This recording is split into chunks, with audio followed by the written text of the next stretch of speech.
Hello students, स्वागत है आपका आपके अपने चैनल एजुपुर में। तो स्टूडेंट्स, आज का हमारा टॉपिक है सामाजिक विषय के रूप में विज्ञान का उद्भव, या एक सामाजिक विषय के रूप में विज्ञान का विकास, या फिर एक सामाजिक विषय के रूप में विज्ञान का उद्भव अथवा विकास।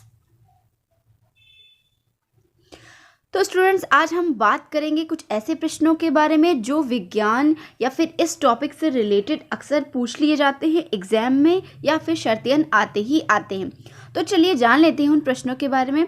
आज हम बात करेंगे विज्ञान क्या है, विज्ञान के प्रमुख तत्व क्या है, तथा यदि इन तत्वों का समाजशास्त्री पद्धति में प्रयोग होता है तो क्या फिर इसे विज्ञान की संज्ञा दी जा सकती है, या फिर समाजशास्त्र को विज्ञान के रूप में विकसित करने की क्या आवश्यकता पड़ी। तो आज हम इन सभी टॉपिक्स पर विस्तारपूर्वक बात करेंगे। तो स्टूडेंट्स, वीडियो को एंड तक देखिएगा। वीडियो को भगा भगा कर देखेंगे तो आपको कुछ भी समझ में नहीं आएगा, क्योंकि हायर एजुकेशन यानी BA MA में ऐसा होता है कि रट के आप एग्जाम नहीं दे सकते। कॉन्सेप्ट को आपको पूरा क्लियर समझना होगा। तो वीडियो को पूरा एंड तक देखिएगा। एंड में मैंने कुछ अभ्यास के प्रश्न बताए हैं जो एग्जाम में आते हैं। तो चलिए वीडियो को स्टार्ट करते हैं। विज्ञान का अर्थ। विज्ञान अर्थात यथार्थ को कैसे परिभाषित किया जाए। वास्तव में विज्ञान अपने आप में कोई विषय सामग्री नहीं होकर वैज्ञानिक पद्धति से प्राप्त किया गया व्यवस्थित ज्ञान है। विज्ञान क्या है? जो भी यथार्थ को परिभाषित करता है। विज्ञान के द्वारा हमें पता चलता है कि क्या कब कैसे हुआ। वास्तव में विज्ञान अपने आप में कोई विषय सामग्री नहीं, एक वैज्ञानिक पद्धति से प्राप्त हुआ व्यवस्थित ज्ञान है। तो विज्ञान क्या है? कोई विषय सामग्री या कोई विषय वस्तु नहीं, अपितु वैज्ञानिक पद्धति से प्राप्त किया हुआ एक व्यवस्थित ज्ञान है, जिसके तहत वर्तमान में जो भी यथार्थ रूप में हो रहा है उसे परिभाषित किया जा सके। रॉबर्ट बोरिस्टिस ने सन 1960 में अमेरिकन सोशियोलॉजिकल एसोसिएशन के सभापति पद से भाषण देते हुए कहा था कि समाजशास्त्र का स्थान न केवल विज्ञानों में है बल्कि उन कलाओं में भी है जो मनुष्य के मस्तिष्क को अज्ञाता से मुक्त कराती है। तो रॉबर्ट बोरिस्टिस ने जो अमेरिकन सोशियोलॉजिकल एसोसिएशन में जो भी 1960 में मतलब कि मीटिंग बैठाई गई थी, तो वहाँ के सभापति के रूप में उन्होंने भाषण दिया था और कहा था कि समाजशास्त्र का स्थान न केवल विज्ञानों में है बल्कि उन कलाओं में भी है जो मनुष्य को अज्ञानता से मुक्त कराती है। अर्थात वो सभी कला जो मनुष्य को अज्ञानता से यानी अंधकार से प्रकाश की ओर लाती है, वो सभी कार्य समाजशास्त्र ने किया। तो इसलिए समाजशास्त्र केवल एक विज्ञान नहीं बल्कि विभिन्न प्रकार के ज्ञानों से लिप्त है। C. राइट मिल्स ने समाजशास्त्र को एक शिल्प कहा और इस बात पर चिंता व्यक्त की कि समाजशास्त्री सुधार की प्रवृत्ति से परे हटते चले गए। तो C. राइट्स ने कहा कि समाजशास्त्र एक शिल्प है और इस बात पे इन्होंने चिंता व्यक्त की कि समाजशास्त्री जैसे जैसे सुधार कर रहे हैं वैसे वैसे इसकी प्रवृत्ति से हटते चले जा रहे हैं। चर्चमैन एवं एकोफ के अनुसार विज्ञान प्राप्त करने की व्यवस्थित तरीका है। वाइट के शब्दों में विज्ञान यानी साइंस इज साइंसिंग, अर्थात विज्ञान का अर्थ है वैज्ञानिकता। लैडिस की मान्यता है कि विज्ञान विज्ञान ही है, चाहे वह भौतिक शास्त्र में हो या समाजशास्त्र। तो लैडिस कहते हैं कि विज्ञान तो विज्ञान ही है, वो चाहे आप भौतिक शास्त्र में लिप्त हो जाए चाहे समाजशास्त्र में लिप्त हो जाए, परंतु विज्ञान विज्ञान ही रहेगा। तो राइट्स या फिर चर्चमैन, वाइट, लैडिस, ये सभी क्या है? विज्ञान यानी समाजशास्त्र एक विज्ञान विषय के रूप में जो भी उद्भव विकास और उससे संबंधित परिभाषा है, तो इसे अपनी नोटबुक में ज़रूर लिखिएगा और वीडियो को एंड तक देखिएगा। इस प्रकार विज्ञान कोई विषय वस्तु नहीं बल्कि अध्ययन की पद्धति है जिसमें घटनाओं को उनकी क्रमबद्धता के आधार पर जानने का प्रयास किया जा सकता है। वैज्ञानिक पद्धति का निर्माण तथ्यों के संकलन के लिए ज़रूरी है। तो इस पद्धति को अपनाते हुए अध्ययनकर्ता को निम्नलिखित चरणों से गुजरना पड़ता है। पहला, समस्या का चुनाव, उपकल्पना का निर्माण, अवलोकन करना और उसे लिखना, वर्गीकरण एवं निरूपण, विश्लेषण एवं व्याख्या, सामान्यीकरण, जांच एवं परीक्षण, निष्कर्ष के आधार पर भविष्यवाणी। अर्थात जो भी विज्ञानकर्ता किसी भी तथ्यों के बारे में जानना चाहता है तो सबसे पहले उसे इन चरणों से होकर गुजरना पड़ता है। सबसे पहले उसे समस्या का चुनाव करना पड़ता है, ऑब्जर्व करके उसे चुनाव करना पड़ता है कि उसे किस घटना पर कार्य करना है। उसके पर्यंत उपकल्पना का निर्माण करता है कि किस परिकल्पना के तहत उसे इस समस्या के समाधान के लिए आगे बढ़ना है, अवलोकन करना और उसे लिखना। फिर उसके पश्चात जो भी विज्ञान करता होता है वो समस्या जहाँ पर उत्पन्न हुई है वहाँ पर जाकर उससे संबंधित अवलोकन करता है, तथ्यों को एकत्रित करता है, उससे संबंधित जो भी बातें होती है उसे लिखता है, वर्गीकरण एवं निरूपण, फिर उनका अलग अलग विभागों में वर्गीकरण करता है, विश्लेषणों की व्याख्या, जो उसे तथ्य प्राप्त होते हैं उनका विश्लेषण करके उनकी व्याख्या करता है, सामान्यीकरण करता है तथा जांच या परीक्षण करके निष्कर्ष के आधार पर भविष्यवाणी निकालता है कि ये समस्या यहाँ से उत्पन्न हुई तथा इस समस्या का ये समाधान हो सकता है। तो इससे संबंधित ये रहा डायग्राम, आप इसे अपनी नोटबुक में ज़रूर लिखिएगा, ज़रूर बनाइएगा। अब बात कर लेते हैं वो कौन से तत्व हैं जिनके आधार पर कहा जा सकता है कि समाजशास्त्र एक विज्ञान है। तो पहला है अवलोकन। विज्ञान अवलोकन से आरंभ होता है। यंग ने अवलोकन को नेत्रों द्वारा एक उद्देश्यपूर्ण अध्ययन नाम दिया। गुटे व हॉट ने लिखा कि विज्ञान अवलोकन से प्रारंभ होता है और उसकी वैधता को जांचने के लिए अंततः अवलोकन पर ही लौट जाना पड़ता है। यंग ने कहा कि अवलोकन नेत्रों द्वारा किया गया एक उद्देश्यपूर्ण अध्ययन है। अवलोकन मतलब होता है ऑब्जर्वेशन, जो हम प्रत्यक्ष रूप से देखते हैं उसे कहा जाता है अवलोकन करना या ऑब्जर्वेशन करना। तो विज्ञान में सबसे पहले किसी भी समस्या का अवलोकन किया जाता है, उसे समझा जाता है, उसे देखा जाता है, उससे संबंधित प्रत्यक्ष साक्ष्य एकत्रित किए जाते हैं। सत्यापन तथा वर्गीकरण। अवलोकन द्वारा प्राप्त तथ्यों का प्रमाणीकरण अर्थात सत्यापन विज्ञान की महत्वपूर्ण विशेषता है। प्राप्त तथ्यों को सुव्यवस्थित रूप में प्रस्तुत करता वर्गीकरण कहलाता है ताकि वैज्ञानिक स्तर की पुष्टि हो सके। तो अवलोकन करने के पश्चात जो भी विज्ञान करता या अनुसंधान करता होता है वो तथ्यों को एकत्रित करता है और वैज्ञानिक पद्धति के आधार पर विभिन्न परिकल्पनाओं के आधार पर उनका प्रमाणीकरण और सत्यापन करता है तथा उनकी निष्कर्षों की पुष्टि करने के लिए साक्ष्यों को व्यवस्थित रूप में एकत्रित करता है। तीसरा सामान्यीकरण। अनुसंधानकर्ता द्वारा कुछ तथ्यों के आधार पर प्राप्त निष्कर्षों को संपूर्ण वर्ग या पूरे समग्र पर लागू किया जाता है। भविष्यवाणी। विज्ञान का एक प्रमुख तत्व उसमें भविष्यवाणी करने की क्षमता का होना है। यदि किसी भी विषय में प्राप्त निष्कर्षों के आधार पर भविष्य की घटनाओं के संबंध में पहले से अनुमान लगा लिया जाए तो इस विषय को विज्ञान कहा जाएगा।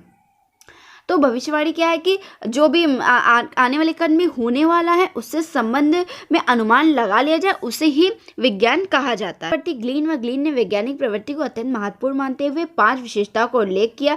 तो ग्लीन के अनुसार वैज्ञानिक प्रवृत्ति की जो महत्वपूर्ण विशेषता है वो है घटनाओं का निष्पक्ष अध्ययन करना, धैर्यपूर्वक अध्ययन करना, कठिन परिश्रम, जिज्ञासा की प्रवृत्ति, रचनात्मक विचार शक्ति। इस प्रकार जॉनसन ने विज्ञान की चर्चा करते हुए कहा कि किसी भी वैज्ञानिक अध्ययन में 4 बातों को सुनिश्चित पर बल दिया जाता है। उनके अनुसार विज्ञान अनुभाविक, सैद्धांतिकता, संचयी एवं नैतिकता का मुक्त होता है। तो जॉनसन ने कहा कि विज्ञान 4 बातों पर सुनिश्चितता करता है। पहला अनुभाविक सिद्धांत, सैद्धांतिक, संचयी और नैतिकता। अब बात कर लेते हैं समाजशास्त्र के वैज्ञानिक स्वरूप के बारे में।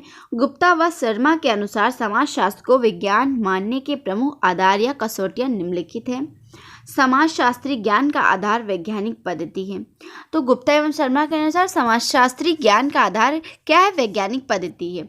समाजशास्त्र ज्ञान प्राप्त करने हेतु समाजमिति, अवलोकन, सर्वेक्षण पद्धति, सांख्यिकी पद्धति, अनुसूची, प्रश्नावली, वैयक्तिक जीवन अध्ययन पद्धति, ऐतिहासिक पद्धति आदि का प्रयोग किया जाता है। यह आशा की जाती है कि इन पद्धतियों के द्वारा अधिक निश्चित निरीक्षण तथ्यों को संग्रह तथा यथार्थ काम संभव होता है। तो समाजशास्त्र में क्या होता है कि ज्ञान से संबंधित तथ्यों को एकत्रित करने के लिए वैज्ञानिक पद्धतियों का प्रयोग किया जाता है, जिनमें समाजमिति विधि, अवलोकन विधि, सर्वेक्षण विधि, सांख्यिकी पद्धति, अनुसूची पद्धति, प्रश्नावली यानी प्रश्न के आधार पर, अध्ययन के आधार पर, ऐतिहासिक जो भी फैक्ट है उनके आधार पर, इन सभी का प्रयोग करके जो भी समस्या है उनसे संबंधित तथ्यों को एकत्रित किया जाता है या फिर ज्ञान प्राप्त किया जाता है। दूसरा है सामाजिक निरीक्षण द्वारा तथ्यों का संग्रह करता है तथा उनका वर्गीकरण व विश्लेषण करता है।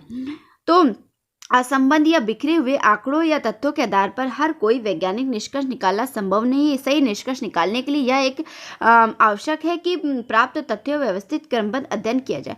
तो जाहिर सी बात है कि किसी भी बिखरे हुए तथ्यों के आधार पर कोई भी वैज्ञानिक या कोई भी व्यक्ति हो कोई भी निष्कर्ष नहीं निकाल सकता, जबकि उनकी समस्याओं के बारे में हमें क्रमबद्ध ज्ञान न हो या फिर क्रमबद्ध हमें साक्ष्य न प्राप्त हो। तो वैज्ञानिक पद्धति में भी वही है कि बिखरे हुए आंकड़ों या तथ्यों के आधार पर कोई भी निष्कर्ष नहीं निकाला जाता, अपितु सही निष्कर्ष निकालने के लिए तथ्यों को व्यवस्थित या क्रमबद्ध किया जाना आवश्यक है।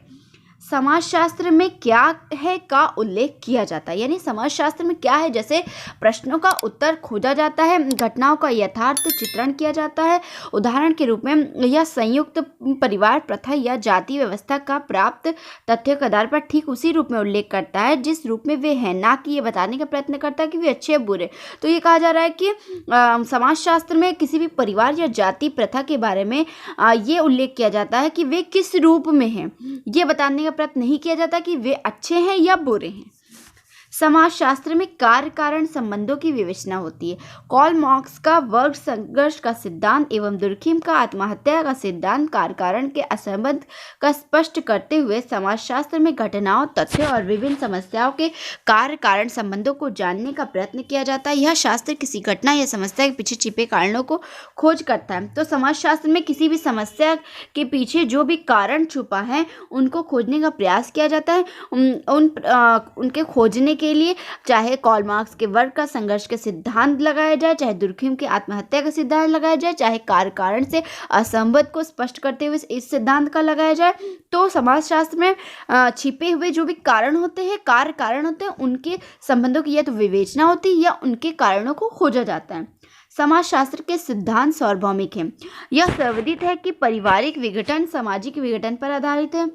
इसका तात्पर्य यह है कि यदि परिस्थितियां समान रहे तो समाजशास्त्री सिद्धांत विभिन्न समाजों और कालों में खरे उतरते हैं।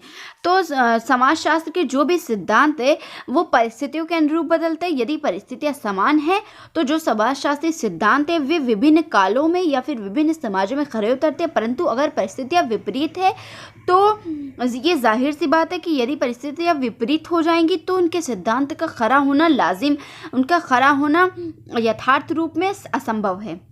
समाजशास्त्री सिद्धांतों की पुनर्परीक्षा संभव है। समाजशास्त्र भी भौतिक शास्त्र या रसायन शास्त्र के समान अपने सिद्धांतों या नियमों की परीक्षा एवं पुनर्परीक्षा करने में सक्षम है। उदाहरणतः तथ्यों के आधार पर प्राप्त इस निष्कर्ष की टूटे परिवार बाल अपराध के लिए काफ़ी सीमा तक उत्तरदायी है कि अलग अलग स्थानों पर परीक्षा और पुनर्परीक्षा की जा सकती है। तो समाजशास्त्र भौतिक शास्त्र और रसायन शास्त्र से काफ़ी मिलता जुलता है। इसमें भी पुनर्परीक्षा करने में सक्षमता रखता है। यदि उदाहरण के रूप में कहा जाए कि कोई भी बाल अपराध के लिए क्या कारण है जो जिम्मेदार है, तो ये कहा जा सकता है कि जो भी परिवार टूटे हुए हैं या बिखरे हुए हैं वहाँ के बालक ज़्यादा अपराधी होते हैं। तो इस बारे में भी अलग अलग जगह पे पुनर्परीक्षा की जा सकती है। ऐसा कोई नियम नहीं है कि एक बार जिस भी टॉपिक पे या जिस भी समस्या पे परीक्षा ली गई है उन पे दोबारा नहीं ली जा सकती। तो समाजशास्त्र में सिद्धांतों की पुनर्परीक्षा संभव होती है। समाजशास्त्र में भविष्यवाणी करने की क्षमता। समाजशास्त्र यह बताता है कि बदलते सामाजिक परिवेश में जाति व्यवस्था किस रूप में रहेगी तथा परिवार में कौन से प्रकार विशेष रूप से पाए जाएंगे। तो समाजशास्त्र में भविष्यवाणी की जाती है जिसके आधार पर यह बताया जाता है कि आगे जाकर जाति व्यवस्था किस रूप में रहेंगी, परिवार के कौन से प्रकार हैं जो विशेष रूप से पाए जाएंगे, संयुक्त या फिर एकल जो भी परिवार के प्रकार होते हैं वो आगे जाके कितने प्रकार के पाए जाएंगे या किस प्रकार के पाए जाएंगे। रॉबर्ट बीरस्टीड ने अपनी पुस्तक द सोशल ऑर्डर में समाजशास्त्र की वैज्ञानिक प्रकृति की कुछ विशेषताओं पर प्रकाश डाला जो निम्न है। तो समाजशास्त्र की प्रकृति की विशेषताओं के बारे में जानने से पहले जान लेते हैं कि समाजशास्त्र की प्रकृति क्या होती है। तो समाजशास्त्र समाज का विज्ञान है। समाजशास्त्र के जनक अगस्त कॉम्टे ने सदैव समाजशास्त्र को एक विज्ञान माना और इसे विज्ञानों की रानी की संज्ञा दी। विभिन्न प्रकार के विद्वानों में ये मतभेद भी है। किसी विद्वान का मानना है कि समाजशास्त्र की प्रकृति सामाजिक है, न कि वैज्ञानिक। प्राकृतिक विज्ञानों की भांति समाजशास्त्र यथार्थ विज्ञान नहीं है, परंतु बीयरस्टेड ने अपनी पुस्तक द सोशल ऑर्डर में समाजशास्त्र की प्रकृति को वैज्ञानिक प्रकृति के रूप में स्वीकार किया है। तो चलिए, रॉबर्ट बीयरस्टेड ने जो भी अपनी पुस्तक में विशेषताओं के बारे में उल्लेख किया, उनके बारे में बात कर लेते हैं। तो उनके अनुसार समाजशास्त्र एक सामाजिक न कि प्राकृतिक विज्ञान है। तो बीयरस्टेड क्या कहते हैं कि समाजशास्त्र सामाजिक घटनाओं, सामाजिक संबंधों, सामाजिक प्रक्रिया एवं सामाजिक समस्याओं का अध्ययन करता है। तो इसकी प्रकृति एक सामाजिक विज्ञान है, न कि प्राकृतिक। समाजशास्त्र एक निरपेक्ष या वास्तविक विज्ञान है, न कि आदर्शात्मक। तो एक निरपेक्ष विज्ञान के रूप में इसका कार्य वास्तविक तथ्यों के आधार पर पक्षपात रहित होकर घटनाओं की वास्तविकताओं का अध्ययन करना है, विश्लेषण करना है, निरूपण करना है, न कि उचित अनुचित, सही गलत, भले बुरे आदर्शों के बारे में जानना है। समाजशास्त्र एक विशुद्ध विज्ञान है, न कि व्यवहारिक विज्ञान। समाजशास्त्री नीति निर्धारक का कार्य नहीं करते, इस कारण इस शास्त्र को एक विशुद्ध विज्ञान भी कहा जाता है। समाजशास्त्र एक अमूर्त विज्ञान है, न कि मूर्त विज्ञान। समाजशास्त्र सामाजिक घटनाओं, सामाजिक संबंधों के व्यक्तियों, समूहों के बीच जो भी होने वाले व्यवहार होते हैं उनका अध्ययन करता है, जिनका स्वरूप अमूर्त होता है, न कि मूर्त। समाजशास्त्री एक सामान्यीकरण विज्ञान है, न कि विशेषीकरण विज्ञान। समाजशास्त्र सामाजिक घटनाओं को उनकी संपूर्णता के परिप्रेक्ष्य में अध्ययन करता है। किसी भी सामाजिक घटना के घटित होने का कारण कोई एक न होकर अनेक कारकों की जो भी पारस्परिक अंतरक्रिया होती है वो होती है। तो इसलिए समाजशास्त्र एक सामान्यीकरण विज्ञान है, न कि विशेषीकरण। समाजशास्त्र एक तार्किक और साथ ही अनुभवात्मक विज्ञान है। समाजशास्त्र किसी भी सामाजिक समूह, सामाजिक घटनाओं का अध्ययन वैज्ञानिक पद्धति या प्रणाली के आधार पर करता है। तो तार्किकता के आधार पर सामाजिक सिद्धांतों की वास्तविक रूप में परीक्षा और पुनर्परीक्षा करके समाजशास्त्री नियमों का प्रतिपादन किया जाता है। इसलिए कहा जाता है कि समाजशास्त्र एक तार्किक विज्ञान है, न कि अनुभवात्मक। समाजशास्त्र एक सामान्य विज्ञान है, न कि विशेष विज्ञान। तो समाजशास्त्र की इस प्रकृति के संदर्भ में हम ये कह सकते हैं कि समाजशास्त्र एक सामान्य विज्ञान है, न कि विशेष विज्ञान। समाजशास्त्र को एक सामान्य विज्ञान मानते हैं। तो उनके अनुसार समाजशास्त्र उन घटनाओं के अध्ययन पर जोर देता है जो उसे मानवीय अंतर्क्रियाओं से सामान्य रूप में रखते हैं। अब बात कर लेते हैं समाजशास्त्र की वैज्ञानिक प्रकृति के विरुद्ध आपत्तियों के बारे में। जहाँ तारीफ होती है वहाँ बुराई भी होती है, जहाँ कुछ अच्छा होता है वहाँ क्रिटिसिज्म भी होता है, यानी आपत्तियाँ भी होती है। तो समाजशास्त्र को एक वैज्ञानिक पद्धति के रूप में स्वीकार करने के पीछे बहुत सारे विद्वानों ने आपत्तियाँ भी जताई हैं, जो निम्न है। समाजशास्त्र में तटस्थता का अभाव है। समाजशास्त्र घटना का जटिल स्वरूप होता है। सामाजिक घटनाओं की माप में कठिनाई आती है।